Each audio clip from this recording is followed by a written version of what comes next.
Друзья, всем привет! Сегодня у нас необычное путешествие. Мы рано утром выехали из Салоников и направляемся в сторону города Волос. Это центральная Греция. Здесь живописные места. С одной стороны горнолыжные курорты, с другой стороны море.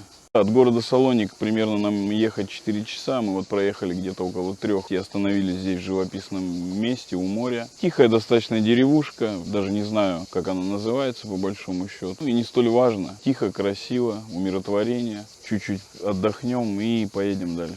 Мы не просто едем как бы отдохнуть, там попутешествовать. У нас семейная встреча, приехали наши родственники из Америки. И мы едем провести с ними время. Заодно и вам покажем море, солнце, Грецию. Оставайтесь с нами. Пелион – это вроде бы Греция, но совсем другая. Горы, море, тишина – все будто дышит загадкой. Говорят, здесь жили кентавры, а боги Олимпа отдыхали здесь от суеты. Извилистые дороги, леса, горы в дымке и неестественная гладь Пангасетийского залива. Все это как картина. Пелион не показывает себя сразу, но если откроешь для него свою душу, то его запомнишь навсегда.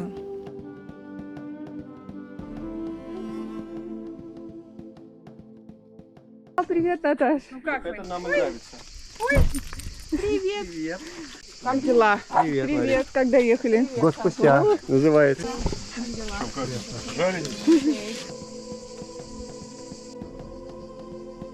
Арендованный нами каменный дом утопал в оливковых деревьях. Территория многоуровневая, ухоженная, а из любой точки открывался просто потрясающий вид.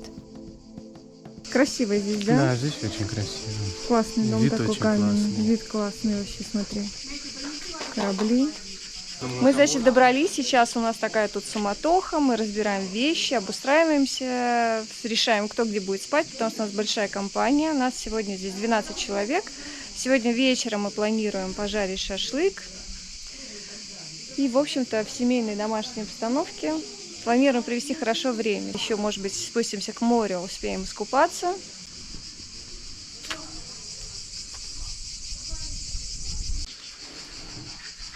Расскажите мне, как вы добрались? Мы так вчера сели и подумали, да, мы немножко рванули.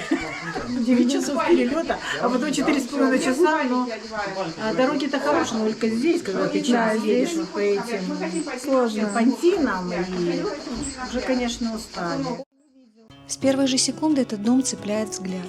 Мы только зашли и уже не знаем, куда смотреть. Повсюду мелкие детали, уют, камин, просторная гостиная. Все дышит историей. Греческий стиль тут буквально на каждом шагу. Кажется, что этот дом вышел прямиком из прошлого. На верхнем этаже можно обойти весь периметр по кругу, и где бы ты ни был, все ведет к веранде, а с нее просто волшебный вид на море. Голубая гладь, вдали горы, тишина. Становится понятно, почему все так любят это место.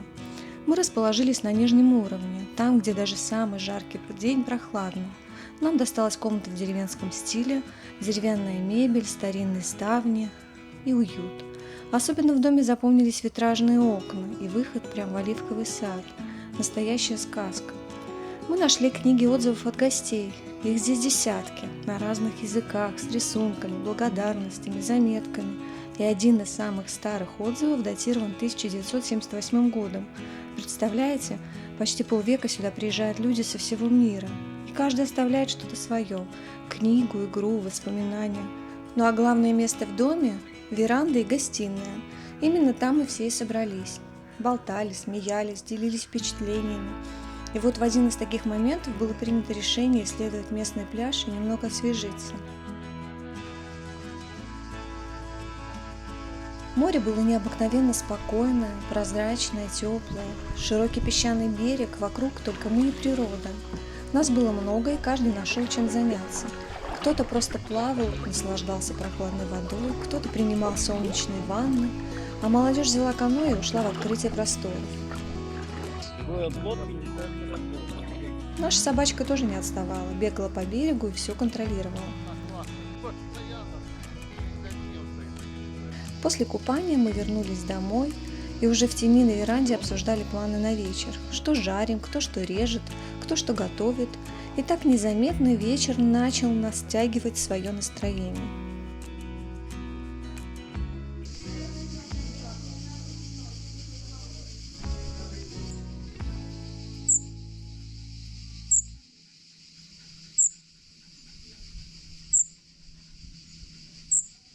рублей подойдет? 2 мешка. Вот это? Как 2? Нет, ну что? У меня там килограммов, наверное, 14 мяса. Мы разожгли мангал, и пошло-поехало. Овощи, фрукты, мойка, нарезка. Каждый занял свой пост, и работа закипела.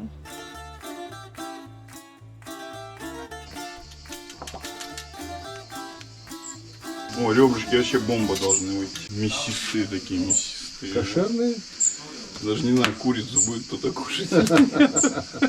Греки, короче, из этих ребер делают эти, ну такие как стейки. Ну им невыгодно просто ребра месить куда-то. Я говорю, дай мне ребра, сделай. Он говорит, блин, я говорю, ну посчитай, сколько стоит, какая мне разница, я говорю, мне ребра нужны. Короче, он мне сделал ребра, вообще бомба.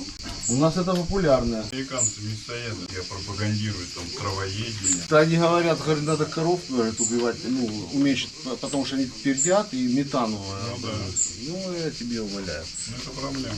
Ну, проблема, значит, надо накормить Китай, отправить им туда эту говядину. И все. Проблема решена.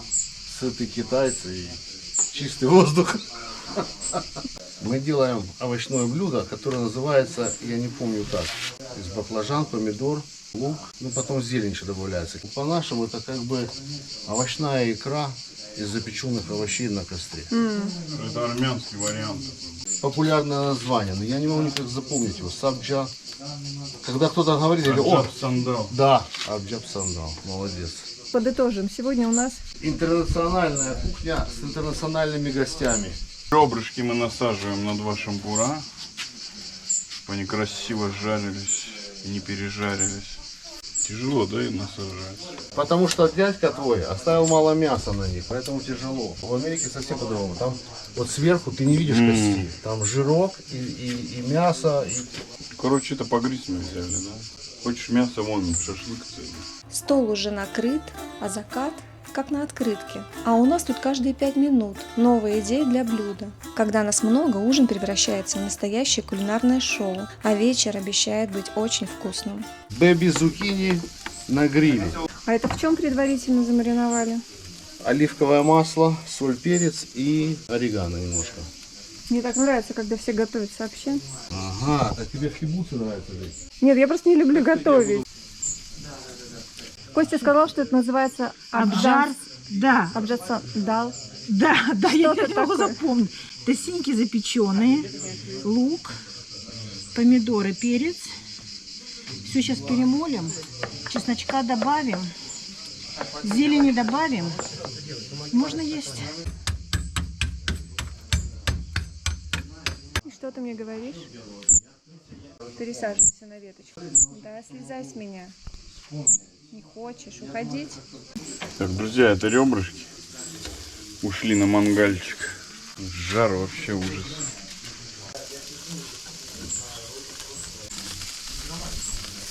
Тик. Друзья, вот момент истины уже подходит. Тут и шашлычок, и ребрышки. Все подходит к своему завершению. Их готовка. Сейчас мы будем снимать пробу обязательно. Какая красота. Ты заметила, какой громадный перец вообще? Вообще, да, ты привезла, я когда помыла, думаю, у нас такого нет. Но у вас это, наверное, греческий. Ну, это местный, да. Местный. Я, конечно, это очень Помидоры. ценю. В Греции помидоры, перец, овощи, фрукты, вообще все. Помидоры, это я когда увидела, когда ты привезла помидоры, у нас это такое в августе только. И то, если на рынке фермерском купить. А так... Так, Инна, для YouTube видео. Что это такое? Ты еще будешь добавлять орегано. Орегано. Орегано, а это значит... Ну просто кинзы нету, поэтому орегано как бы даст вот этот вкус кинзы, я так думаю. О, уже какая красота. Они просто очень, очень хорошо и вкусно готовят. Я уже Я не заметила. умею так, и вообще никогда не старалась. Но у них очень, они и Олег, и Нина очень хорошо готовят. Очень красиво выглядит. Наташа, ты любишь готовить? Нет, я вообще не умею. Точно ты меня понимаешь. А, ты тоже не любишь? Да, что я с удовольствием это все снимаю.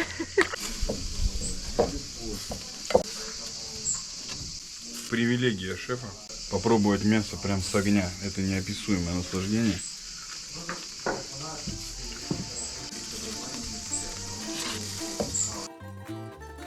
И вот финальные штрихи нашего ужина. Вареная молодая картошечка, заправленная оливковым маслом, соленые огурчики, свежие греческие овощи. Все как мы любим. Закат словно подсвечивает наш стол, тишина, только звуки природы. И вот вся семья собирается вместе. Хорошая еда, греческое вино, вид на море, теплая компания. Разве для счастья нужно что-то еще? И однорогу. Давайте, ребят. Давайте за встречу. Находиться надо. Давайте каждый год встречаться здесь. Хотя бы.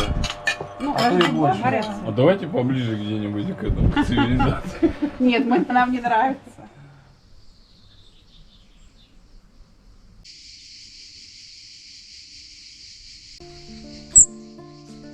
Доброе утро. Физи, смотри, она водичку пьет.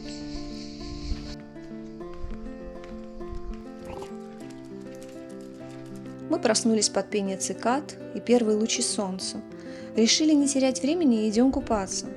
Спуск к морю легкий, живописный, но в голове уже мысли, что придется преодолеть этот подъем на обратном пути.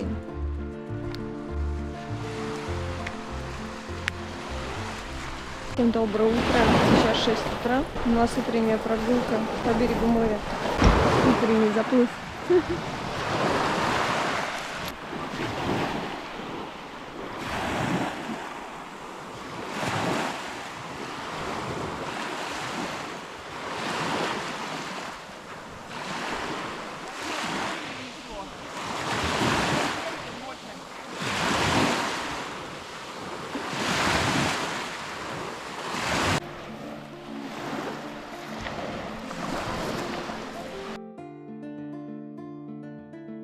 После утреннего купания мы отправились в ближайшую деревушку, позавтракать всей компанией и заодно закупиться на местном рынке.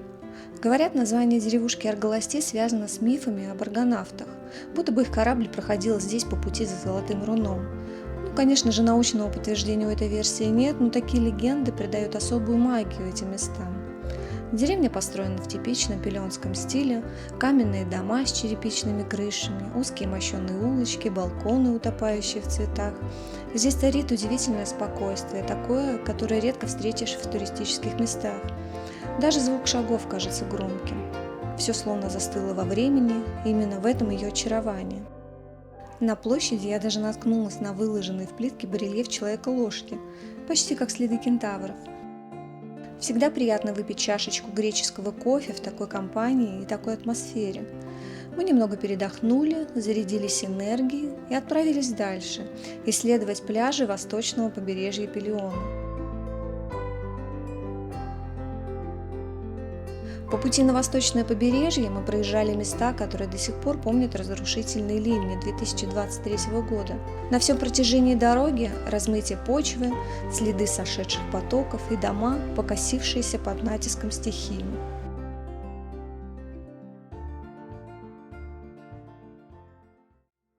Мы приехали, и вот перед нами пляж Путистикан. Это место поражает с первой же секунды. Перед нами открылся невероятно широкий песчаный пляж длиной почти в километр, с мягким золотистым песком и грандиозными скалами, которые словно разрезают побережье, образуя уютные бухточки. Это побережье совершенно не похоже на залив, где мы остановились. Здесь уже открытое море, и оно капризное, подвержено ветру и волнам. Сегодня дул ветер, волны накатывали одна за другой, но море сияло редким бирюзовым цветом. И мы не удержались, пошли купаться. Вода казалась удивительно теплой, и прыгать на волнах было настоящим удовольствием. А те, кто был помладше, нашли за скалами укромную бухточку. Вода там спокойнее, и купание было не менее приятным.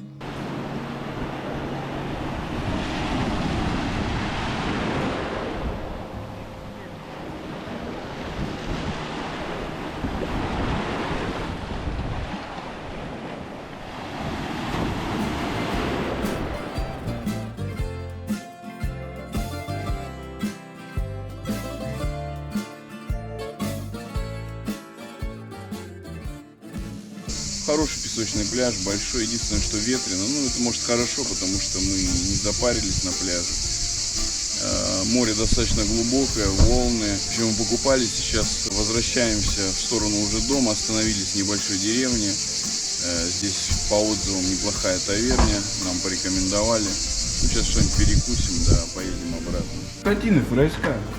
Βέβαια, της ημέρας. Маленькая сколько вы сказали? Αυτά όλα είναι με 40.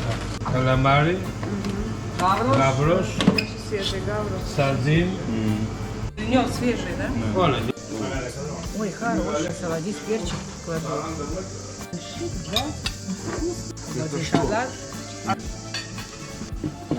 Да. Потому горячий.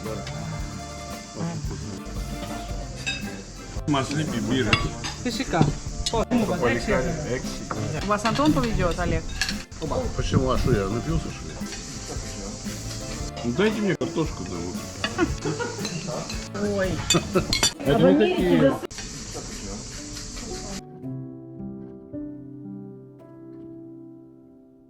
Друзья, мы сегодня проснулись рано утром. Идет дождь. Мы сейчас собираемся, едем в один местный городок Милина. Там мы берем яхту и поедем вот по этому огромному заливу кататься. Надеемся, что распогодится и как бы нормально проведем время.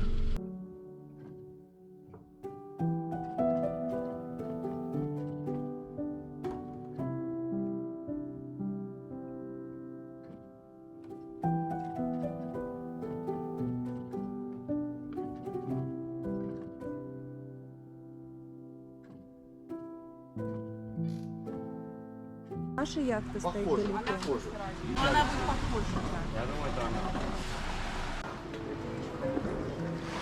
Да, мне показывает до 10, вот 10 сейчас, 10 дождь еще, а в 11 уже как бы солнечная облако.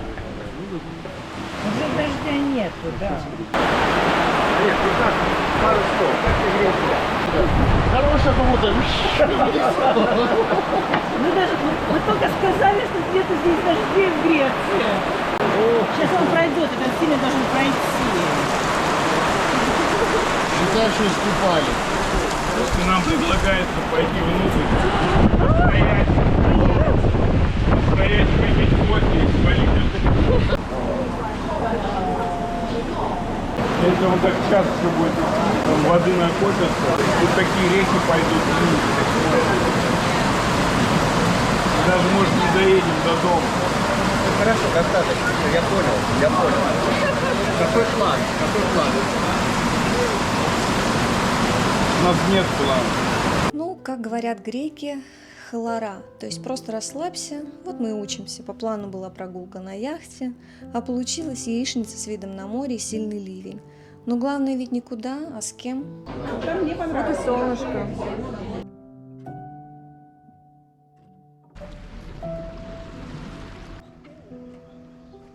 Друзья, в общем, мы отменили этот круиз на яхте.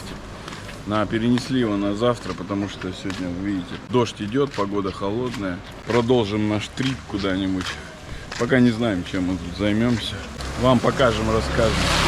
Don't worry.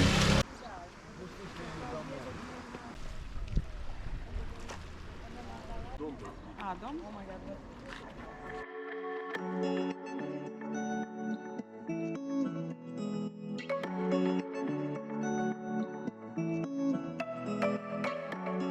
Мы отправились в одну горную деревушку, настоящий уголок тишины на юге Пелиона, где вообще не разрешено ездить на машинах. По дороге к ней нужно оставить авто на специальной парковке и дальше гулять пешком.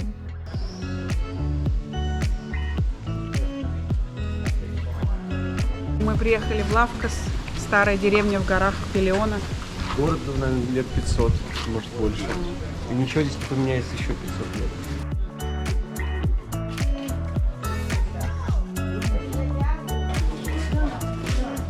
Здесь легендарная пекарня Лавкас, ради которой сюда приезжают со всего Пелиона.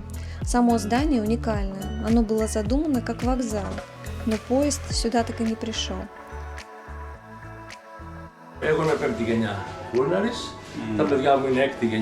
Уже в шестом поколении здесь пекут хлеб по старинным рецептам, в дровяной печи с открытым огнем. Теплый жар поступает снизу через специальное отверстие, придавая хлебу особенный вкус и аромат.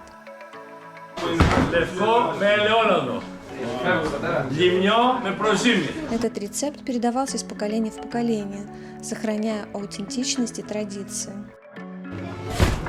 This includes olive oil. It's unique. Ну и мы, конечно же, не удержались. Взяли с собой в дорогу теплые ароматные булочки, только из печи.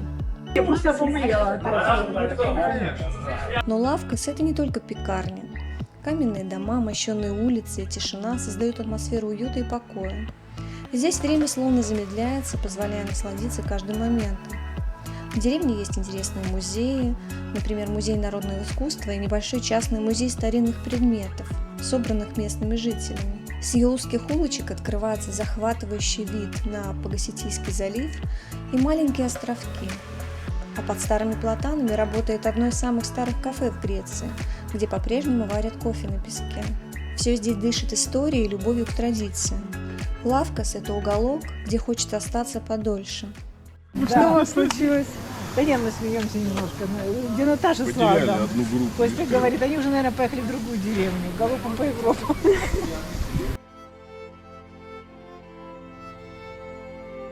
Есть на Пелеоне одна такая деревушка, Прумири называется. Когда едешь туда по живописной дороге среди зелени и олив, трудно поверить, сколько историй хранит это тихое место. Нам рассказали, что в 1668 году султан Мехмед IV подарил деревню своей матери, Валиде Султан, которая очень полюбила это место. По преданию, она была гречанкой, дочерью православного священника. Ее похитили из-за редкой красоты и передали во дворец. Благодаря ей жители Промири освободились от налогов, жили спокойно, не пуская турков на свою землю. Так что по факту Промири была свободной деревней. Но все изменилось в годы восстания. Промири стала одной из первых деревень, что подняла оружие против османов. И ответ был страшным за так называемую неблагодарность с их стороны. В 1823 году деревню сожгли, почти 1000 жителей погибло, сотни угнаны в плен. От свободной и гордой деревни остались только пепел и тишина. Сегодня Промири снова жива, смотрит на Эгейское море, прячется среди зелени, но эта история как память, вписанная в каждый камень. Я не знаю, как они поднимаются к этим домам. Такие подъемы. Я поднимаюсь все выше и выше, пытаюсь найти лучшую точку обзорную. Мама, отсюда открывается лучший вид на деревню. Я первый раз вижу такие дорожки, ступеньки. Вид потрясающий.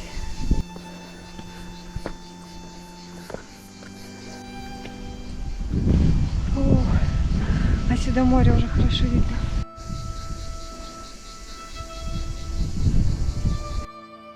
После такого насыщенного дня с прогулками, открытиями, историями, семейный ужин стал моментом, когда каждый мог рассказать, что его по-настоящему тронуло.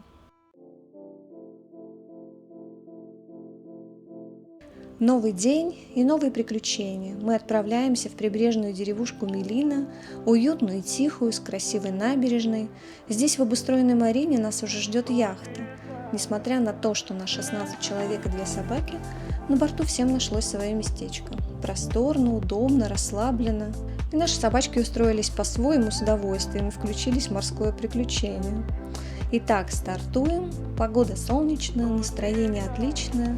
Мы выходим в Пагаситийский залив, впереди бухты, острова, кристально чистая вода и целый день в хорошей компании. Морское приключение начинается.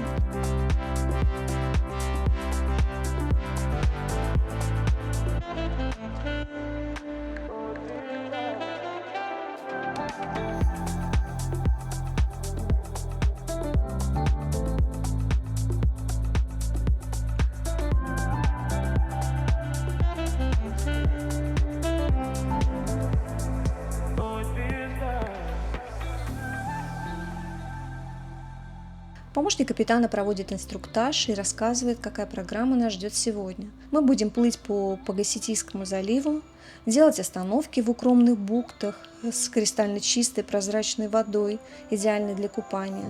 А потом нас ждет островок, где мы высадимся, пообедаем в уютной греческой таверне у самого моря, а кто захочет, сможет подняться к монастырю, который стоит здесь уже несколько веков. Вот так каждый год, по сути, мы отдыхаем. Это нормально, такая у нас практика, традиция, если хотите. Эта лодка несет в себе много историй. И, по-моему, она прошла Атлантический океан, до Америки и обратно не один раз.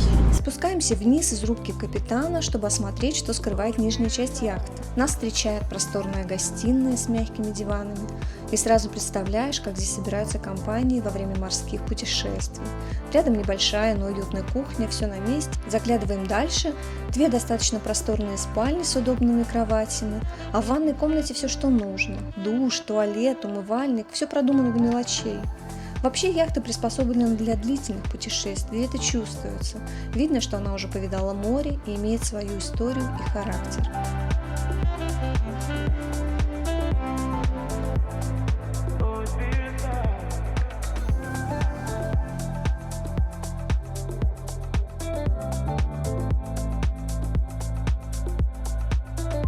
А Титаник-то по-другому. Вставайте как надо. На воде больше так.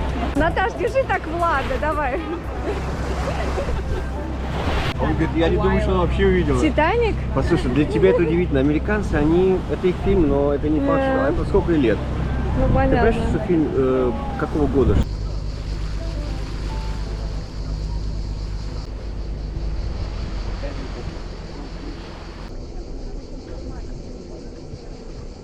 Друзья, первая остановка этой яхты. Можно понырять, сплавать на остров. Там церковь есть старая, старинная, разрушенная. Холодная? Вода холодная. Да не, нормально. Давай, Антон, снимаем муви. Да, да. Это как Baywatch.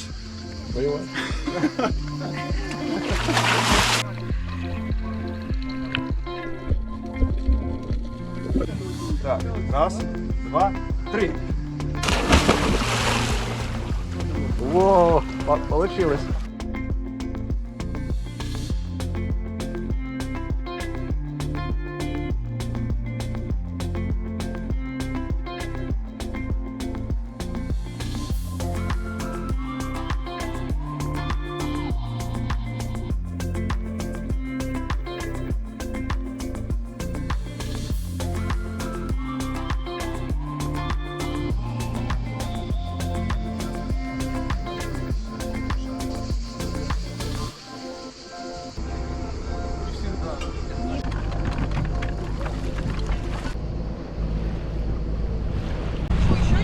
Да, сейчас налью.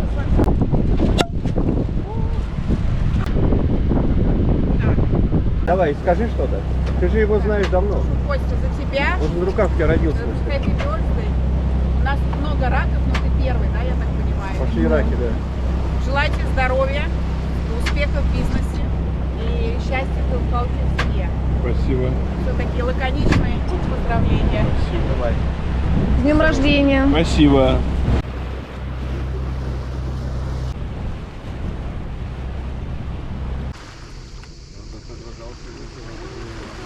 А, все, я вспомнила этот домик, да, мы здесь. Очень красиво.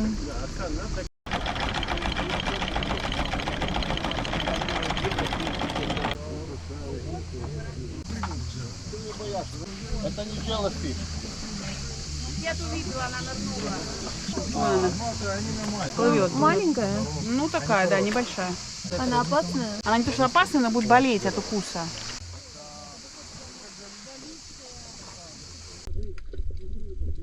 Оно не так сильно больно, оно просто щипит, как будто, знаешь. Ага. Да, медузы. Рассказывай на камеру, какие ощущения у тебя, как ты это Значит, ребята, еле стою на своих ногах, потому что они уже горят у меня от этой медузы. Спасибо, что хоть выше колена не укусила. Когда была в Мексике, я У тебя стриж сильная была. у меня была вот такая краснота, прям как браслет сразу, когда я из воды вышла. Потом у меня был такой ожог, он полгода точно держался, такой коричневый браслет, я Да, его у тебя называла. сильно было. Такой электрический разряд по всему телу. Это была серьезная такая фигня. Это не то, что ты вышел с Женей. тебя вкачали нормально? Захожу на берег, и какой-то мужик меня на том своем этом, там, тарарара, на джипе таком. Мы сейчас тебя отвезем в медикал, у нас есть медикал центр, мы с Матюшей сели на этот джип открытый, и он нас куда-то там под джунглям повез, привозит в такую хибару, он достает веник, заливает меня винегром, дает мне, промокает марлю, говорит, ходи теперь, не снимай, пока это самое. А с собой винегар нельзя было привезти? Это был Тихий океан, на Тихом океане. Я сейчас думаю, скажешь, это был тихий ужас. Это был Тихий океан. Рейнджер мне говорит, мы, говорит, тут работаем, следим, чтобы туристы вовремя отсюда из этого пляжа уходили. Они в 4 должны были все уйти, потому что в 5 сюда приползут крокодилы купаться. Да нахрен надо вообще? Где вы там купаетесь, я не понимаю. После очередной остановки в живописной бухте новые впечатления. Кто-то получил заряд бодрости, кто-то солнечные ванны, а кто-то укус медузы. Такое уж оно море, незабываемое. Но мы не сдаемся и продолжаем наш путь. Дальше курс держим на небольшой остров в Пагаситийском заливе, который называется Пальо-Трикири. Там нас ждет новый кусочек греческой сказки.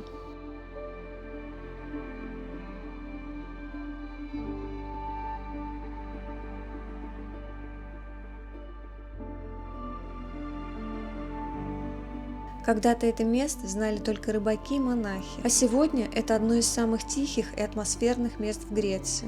Остров совсем крошечный, здесь нет машин, нет дорог, нет шума. Передвигаются пешком или, как говорят, по старинке на осликах. Мы причалили в единственном порту острова, небольшой уютной пристани, куда редко заходят большие корабли. Здесь мы наконец-то высадились на материк, чтобы немного размять ноги, перевести дух после качки, да и просто прогуляться, чтобы посмотреть, как живет это место вдали от туристических маршрутов. Людей на острове меньше сотни. Здесь до сих пор живут потомки мореплавателей. А городок настолько тихий и неспешный, что сразу тоже хочется сбавить темп. Все очень просто. Белые домики, мощеные улочки, залитые солнцем тропинки, оливковые рощи и синее прозрачное море. И главное, полное ощущение тишины и покоя. Главная достопримечательность – монастырь Панагии Евангелистрии, построенный в XIX веке. Он стоит на вершине острова и виден почти отовсюду. Вокруг только природа. Идеальное место, чтобы сбежать от суеты. А если хочется моря, вокруг множество уединенных пляжей. Тишина, прозрачная вода и ни души. Но у острова есть и темная история. В годы гражданской войны здесь находился лагерь для женщин-политзаключенных. Сюда ссылали тех, кто не согласен был молчать. Сейчас об этом напоминают лишь остатки построек и память местных жителей. Именно на этом островке мы решили пообедать в уютной греческой таверне, передохнуть и продолжить наше морское путешествие дальше, навстречу новым бухтам и впечатлениям. Все, загружаемся. Да. Одесса Жмеринка отходит через 2 минуты. Супер. Что у нас дальше по плану? По плану море. А паруса мы будем открывать? Ветра нет. Ладно, я тоже загружаюсь, чтобы меня не оставили. Мы, короче, напились сибора, вон Владик уже отдыхает от сибураки. Я уже тоже прилег, хорошо. Осталось освежиться в море.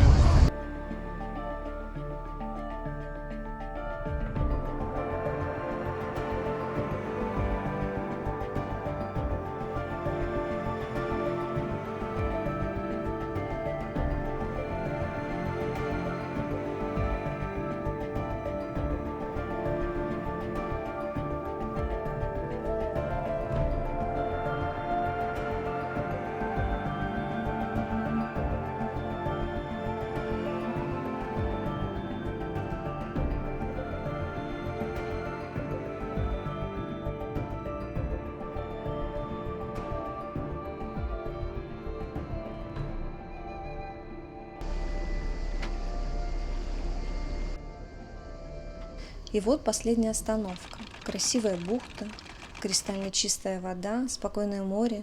Нам сразу показалось, что это лучшее место для купания за весь сегодняшний день. Мы с удовольствием нырнули в теплую воду. Медуз здесь, к счастью, не было. Море было ласковым, прозрачным, освежающим. Идеальное завершение морского маршрута. Смотрите, как они хлеб хватают. А, эти рыбки? Да.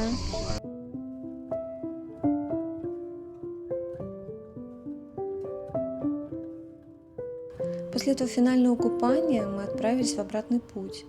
За день мы пережили столько эмоций: солнце, ветер, бесконечные пейзажи, смех, запах моря. На обратной дороге каждый устроился поудобнее. Кто-то задремал на палубе, кто-то просто молчал и смотрел вдаль, кто-то делился впечатлениями. В голове только солнце, яхта, залив и вот этот день, который точно останется в памяти.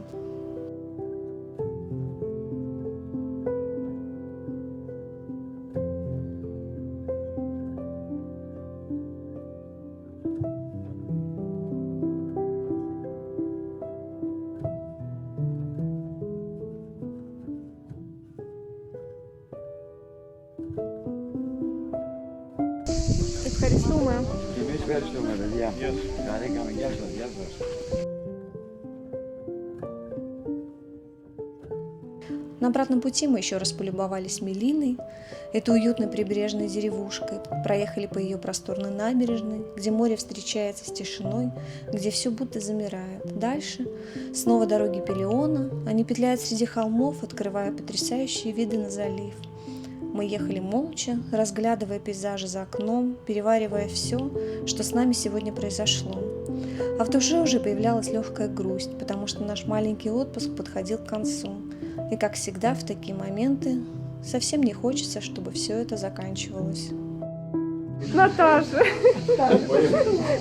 Ну не плачь, это же буду плакать. На войну. Да, я тебе. Не плачь.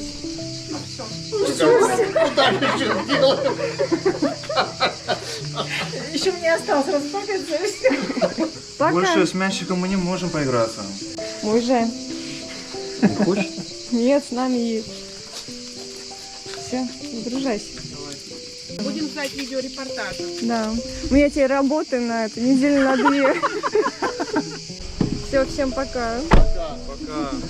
Хорошего отдыха провели. Увидимся через год минимум. Через год точно.